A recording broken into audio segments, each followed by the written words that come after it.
Hello friends, இன்றைக்கி நம்ம என்ன பார்க்க போகிறோன்னா கொத்தவரங்காய் வந்து எப்படி நம்மளுக்கு யூஸ்ஃபுல்லாக இருக்குதுன்னு பார்க்கலாம்.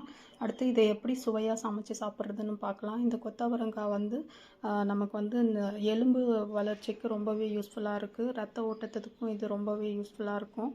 கர்ப்பிணி பெண்களுக்கு வந்து இது வாரத்தில் ஒரு நாள் எடுத்துக்கினாங்கன்னா அவங்களுக்கு டயபெட்டிக் வராமல், ப்ரெக்னென்ட் டைமில் டயபெட்டிக் வராமல் பார்த்துக்கும். ஸோ இதை நம்ம எப்படி சமைக்கிறதுன்னு பார்க்கலாம்.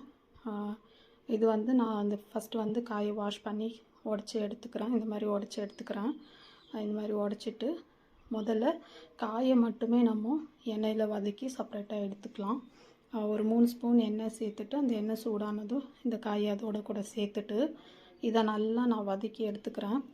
இது எந்த அளவுக்கு வதக்கணுன்ட்டு நான் உங்களுக்கு அதோட பதத்தை காட்டுறேன். ஆல்மோஸ்ட் வந்து 90% வந்து இந்த வதக்கிறதுலேயே வந்து காய் வெந்துடும். இந்த அளவுக்கு வதங்கி வரணும் ஃப்ரெண்ட்ஸ். இந்த மாதிரி வதங்கினதும் இதை வந்து இப்போ நம்ம செப்பரேட்டாக ஒரு பிளேட்டுக்கு நம்ம ட்ரான்ஸ்ஃபர் பண்ணிக்கலாம். பண்ணிவிட்டு அதே கடாயில் கொஞ்சம் எண்ணெய் சேர்த்துட்டு கொஞ்சமாக கடுகு பொரிஞ்சு வந்ததும் ஒரு பெரிய வெங்காயத்தை கட் பண்ணி சேர்த்துக்கிறேன். இந்த பெரிய வெங்காயம் ஒரு கண்ணாடி பதத்துக்கு வதங்கினதுக்கப்புறமா ஒரு நாட்டி தக்காளி வந்து கட் பண்ணி சேர்த்துக்கிறேன்.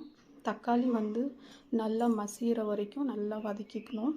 இந்த அளவுக்கு மசிஞ்சதுக்கப்புறமா இப்போ நான் வந்து மிளகாத்தூள் 1 ஸ்பூன், சீரகத்தூள் 1 ஸ்பூன், மஞ்சத்தூள் கொஞ்சம் காய்க்கு தேவையான அளவு உப்பு, இது எல்லாத்தையும் சேர்த்துட்டு கொத்தமல்லி இலையை தூவிட்டு இதை நல்லா மிக்ஸ் பண்ணிக்கிறேன். மிக்ஸ் பண்ணிவிட்டு இந்த வறுத்து வச்சுருக்க காயை வந்து அதோடு கூட சேர்த்துக்கலாம். சேர்த்துட்டு நல்லா மிக்ஸ் பண்ணிவிட்டு கொஞ்சமாக தண்ணி தெளிச்சிட்டு இதை வந்து ரொம்ப தண்ணி சேர்க்க வேண்டாம், கொஞ்சம் சேர்த்தா போதும். இதை வந்து ஒரு 3 to 5 மினிட்ஸ் வந்து மூடி போட்டு இதை வேக வச்சுக்கிறேன்.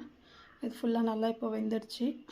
இந்த அளவுக்கு நல்லா வெந்ததுக்கப்புறமா கடைசியாக நம்ம வந்து துருவின தேங்காயை போட்டு மிக்ஸ் பண்ணிவிட்டு ஸ்டவ் ஆஃப் பண்ணிக்கலாம்.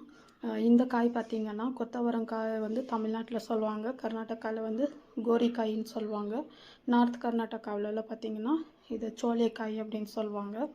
இந்த காய் வந்து வாரத்தில் ஒரு நாள் கம்பல்சரி எல்லோரும் சாப்பிட்டோன்னா உடம்புக்கு ரொம்பவே நல்லது.